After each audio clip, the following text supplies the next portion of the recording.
Hello friends, hi అండి. Welcome back to our channel Hemasri homely thoughts. Friends అందరూ బాగున్నారా? నేను కూడా చాలా బాగున్నానండి.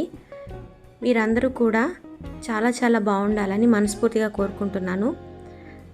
ఈరోజు నేను మన కిచెన్లో స్వీట్ సమోసా అనేది ప్రిపేర్ చేయబోతున్నానండి. సో స్వీట్ సమోసా అనగానే మీకు డౌట్ రావచ్చు, ఎలా చేశారు అనేది. నేనైతే విరిగిన పాలతో స్వీట్ని ప్రిపేర్ చేయబోతున్నాను. సో విరిగిన పాలంటే కంప్లీట్గా పుల్లు పడిపోయినటివి అటువంటివి కాదండి. ఏదో బై మిస్టేక్ వల్ల పాలు విరిగిపోతూ ఉంటాయి కదా, అలాంటి పాలతోనే స్వీట్ అనేది ప్రిపేర్ చేస్తున్నాను. విరిగిన పాలతో కలాకండ్ చేయడం అనేది అందరూ కామన్గానే చేస్తూ ఉంటారు. సో నేనైతే ఈ విధంగా సమోసాలు అనేవి ప్రిపేర్ చేశానండి. ఇవి ఏ విధంగా ప్రిపేర్ చేసుకోవాలో ఇప్పుడు మనం చూద్దాం. చూస్తున్నారు కదా, పాలు ఇలా విరిగిపోయాయండి. వీటిని మనం స్ట్రైనర్ సహాయంతో స్ట్రెయిన్ చేసుకోవాలి. ఇలా స్ట్రెయిన్ చేసుకొని ఇప్పుడు దీన్ని కాసేపు ఇందులో ఉన్న వాటర్ అంతా పోయేంత వరకు పక్కన ఉంచుకోవాలి. నెక్స్ట్ మనం సమోసాల్ని ప్రిపేర్ చేసేందుకు ఒక బౌల్ తీసుకొని పిండి ముద్దని ప్రిపేర్ చేసుకోవాలి. దీనికోసం 1 కప్పు మైదా పిండి, 2 స్పూన్ల బొంబాయి రవ్వ, ఒక చిటికెడు ఉప్పు, కొద్దిగా నెయ్యి వేస్తున్నానండి చేతికి అంటుకోకుండా ఉండడానికి. ఇప్పుడు వాటర్ పోసి కొద్దిగా ఈ పిండి ముద్దని ప్రిపేర్ చేసుకోవాలి. ఈ విధంగా తయారు చేసుకున్న పిండి ముద్దను ఒక 20 నిమిషాల పాటు మూత పెట్టి పక్కన ఉంచుకోవాలి.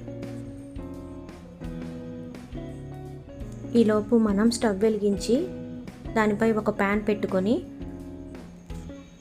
1 స్పూన్ నెయ్యి వేసుకోవాలి.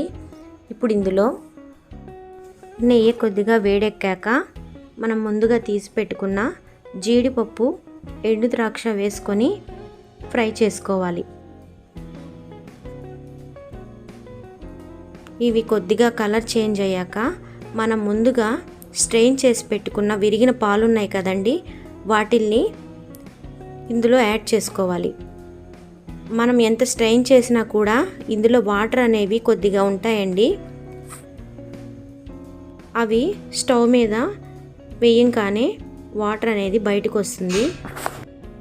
చూస్తున్నారు కదా వీడియోలో వాటర్ అనేది ఎలా రిలీజ్ అవుతుందో. ఈ వాటర్ మొత్తం కంప్లీట్గా ఆవిరైపోవాలండి. వాటర్ కంప్లీట్గా డ్రై అయ్యేంత వరకు ఇలాగ స్టవ్ మీద పెట్టుకోవాలండి.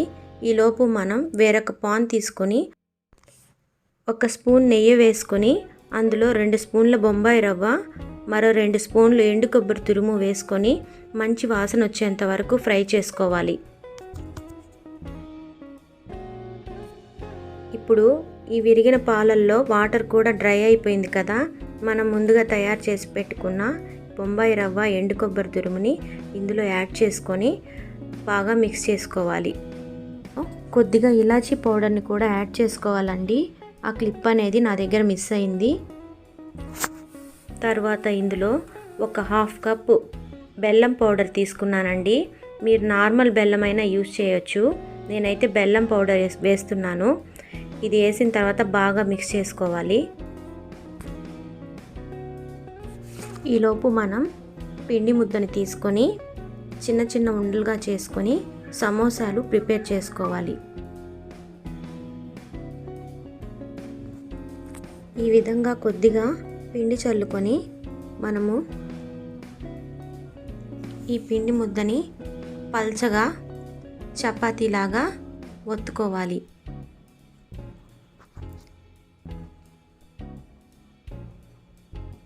ఇలా పల్చగా రుద్దుకున్న చపాతీలో చూడండి, నేను ఈ విధమైన సమోసా మౌల్డ్ తీసుకున్నాను. మీకు నచ్చిన షేప్ ఏదైనా ఉంటే కూడా యూజ్ చేసుకోవచ్చు.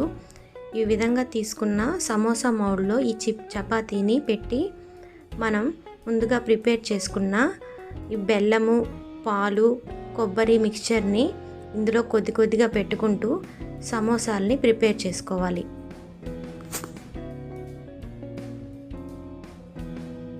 చూస్తున్నారు కదా, ఈ విధంగా మిగిలిన వాటన్నిటిని కూడా ప్రిపేర్ చేసుకొని ప్లేట్లోకి తీసుకోవాలి. ఈ విధంగా మొత్తం సమోసాలన్నింటినీ ప్రిపేర్ చేసుకున్న తర్వాత వీటిని ఫ్రై చేసేందుకు స్టవ్ పై కడాయి పెట్టుకొని డీప్ ఫ్రైకి సరిపడా ఆయిల్ని పోసుకోవాలి. ఆయిల్ కొద్దిగా వేడెక్కాక మనం తయారు చేసి పెట్టుకున్న ఈ సమోసాలన్నింటినీ వేసుకొని మంచి గోల్డెన్ బ్రౌన్ కలర్ వచ్చేంత వరకు ఫ్రై చేసుకోవాలి.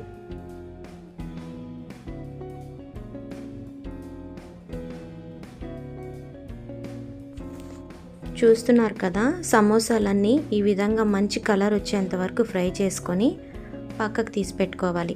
సో అంతేనండి, స్వీట్ సమోసా రెడీ అయిపోయింది. చూడండి ఎంత బాగా క్రిస్పీగా ఉన్నాయో. మీరు కూడా ఒకసారి ఇంట్లో ట్రై చేసి ఎలా వచ్చింది అనేది మీ వాల్యుబుల్ కామెంట్ని నా కామెంట్ సెక్షన్లో పోస్ట్ చేయండి. ఓకేనా ఫ్రెండ్స్, మీరు గనక నా వీడియోని ఫస్ట్ టైం చూస్తున్నట్లయితే ప్లీజ్ లైక్ చేయండి, షేర్ చేయండి, అదేవిధంగా సబ్స్క్రైబ్ కూడా చేయండి. పక్కనే ఉన్న గంట సింబల్ని ప్రెస్ చేయడం అస్సలు మర్చిపోవద్దండి. ఆ విధంగా ప్రెస్ చేసినట్లయితే నేను ఎప్పుడు వీడియో పెట్టినా అది నోటిఫికేషన్ రూపంలో మీ వరకు వస్తుంది. ఓకేనా ఫ్రెండ్స్, థ్యాంక్ యూ అండి. Thank you for watching.